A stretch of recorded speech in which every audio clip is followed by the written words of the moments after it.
Syekh Muhammad Yusuf Al-Makassari Yusuf lahir pada tanggal 3 Juli tahun 1628 Masehi, tepat pada 8 Syawal 1036 H di Goa, Sulawesi Selatan. Dalam catatan lontara yang diwariskan Kerajaan Goa Talo, disarikan data bahwa Syekh Yusuf lahir setelah 2 dekade pengislaman Kerajaan Kembar Goa Talo oleh ulama Minangkabau, yakni Syekh Abdul Makmur, disebut Datuk Ribandang.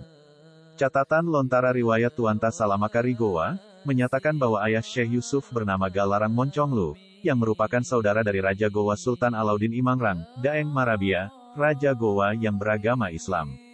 Sultan Alauddin menetapkan Islam sebagai agama resmi kerajaan pada 1603 Ibu kandung Syekh Yusuf, tak lain adalah Aminah binti Dampang Komara, keturunan bangsawan Kerajaan Talo, kerajaan kembar yang berdampingan dengan Kerajaan Talo. Syekh Yusuf wafat pada tanggal 23 Mei tahun 1699 di Cape Town, Afrika Selatan. Beliau dikenang sebagai pejuang, jembatan ulama Nusantara dan Timur Tengah, serta sufi yang mengajarkan lautan ilmu kepada murid-muridnya lahir di tanah Bugis. Syekh Yusuf mendapat tempaan pendidikan Islam dari keluarga dan ulama di kampungnya. Beliau mengaji Al-Quran kepada Daeng Ri Tamasang. Setelah itu, ia berkelana ke pesantren Bontoala untuk mengaji ilmu-ilmu bahasa, semisal nahwu, saraf, balagah, dan mantik.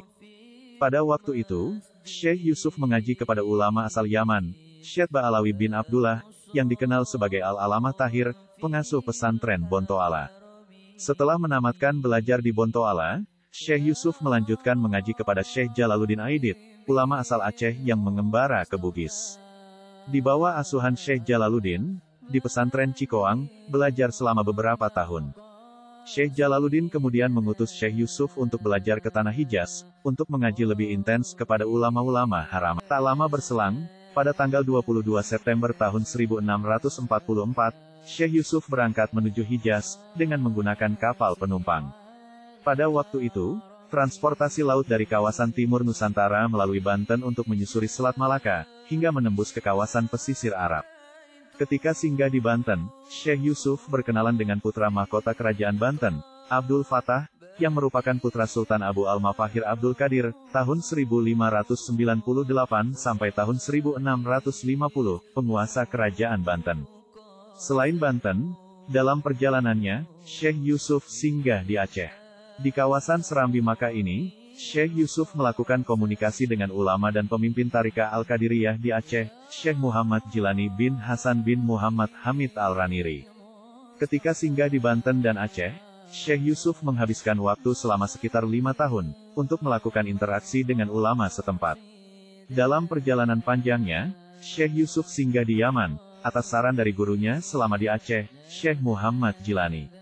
Di Yaman, Syekh Yusuf berguru kepada Syekh Abu Abdillah Muhammad Abdul Baqi, W. 1664, ulama terkenal di Yaman, Khalifah Tarekat An-Naqsyabandiyah.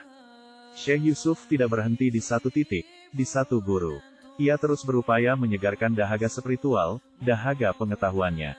Dalam pengembaraannya, Syekh Yusuf meneruskan perjalanan ke Bandara Al-Zubaid, berguru ke Syekh Ali Al-Zubaidi, W. 1084, seorang muhadis dan sufi.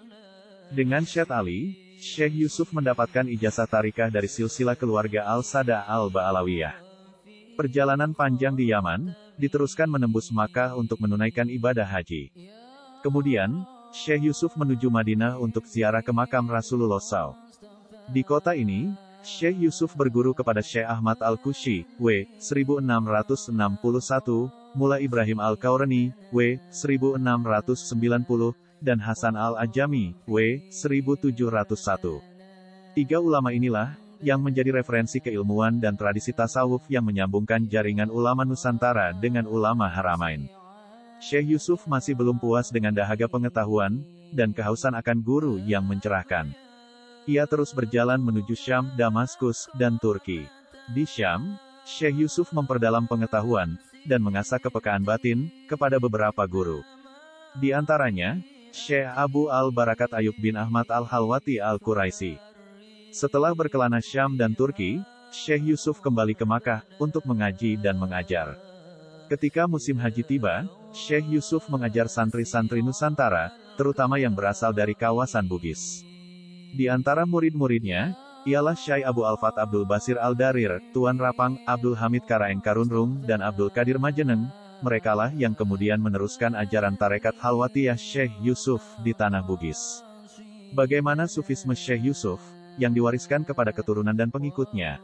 Dalam pandangan Syekh Yusuf, Allah tidak ada yang menyerupai, tidak ada yang menandingi. Sesungguhnya, Allah Ta'ala disifati dengan ayat Al-Quran Al-Surah ayat 2, yang bermaksud, tiada Tuhan apapun yang menyerupainya. Konsep Tauhid Syekh Yusuf tidak lepas dari konsep Tauhid Ahl As-Sunnah wal Jamaah yang menetapkan zat dan sifat bagi Allah, sebagaimana yang terkandung dalam Al-Quran. Syekh Yusuf menyebutnya sebagai al-I'tiqad, induk dari keimanan. Baginya, ayat tersebut menegaskan bahwa dasar Tauhid yang sebenarnya mesti dipegangi dan diyakini. Bahwa, unsur-unsur ketauhidan yang mesti diyakini orang yang menjalani suluk pendekatan, di antaranya. 1. Tauhid Al-Ahad, meyakini bahwa sesungguhnya Allah adalah wujud kadim, tidak berpemulaan, kadim binafsih, berdiri sendiri, mukawim li ghairi, mengadakan selainnya. Allah Maha Tunggal, tidak bermula wujudnya, tiada ujungnya, dan tiada serupanya. 2. Tauhid Al-Afal, meyakini bahwa sesungguhnya Allah, pencipta segala sesuatu. Dialah yang memberi daya dan kekuatan dalam melaksanakan segala urusan. Allah berkehendak, dan semua kehendak manusia berada dalam kehendak Allah. 3. Tauhid Al-Ma'iyah, meyakini bahwa sesungguhnya Allah bersama hambanya, dimanapun berada. 4. Tauhid Al-Ihatah, meyakini bahwa sesungguhnya Allah meliputi segala sesuatu. Dimensi tasawuf Syekh Yusuf bergerak dalam konsep keyakinan terhadap Allah, mengelaborasi konsep Tauhid sebagai pintu masuk untuk mengenal Zat yang Maha Besar, Allah Maha Agung.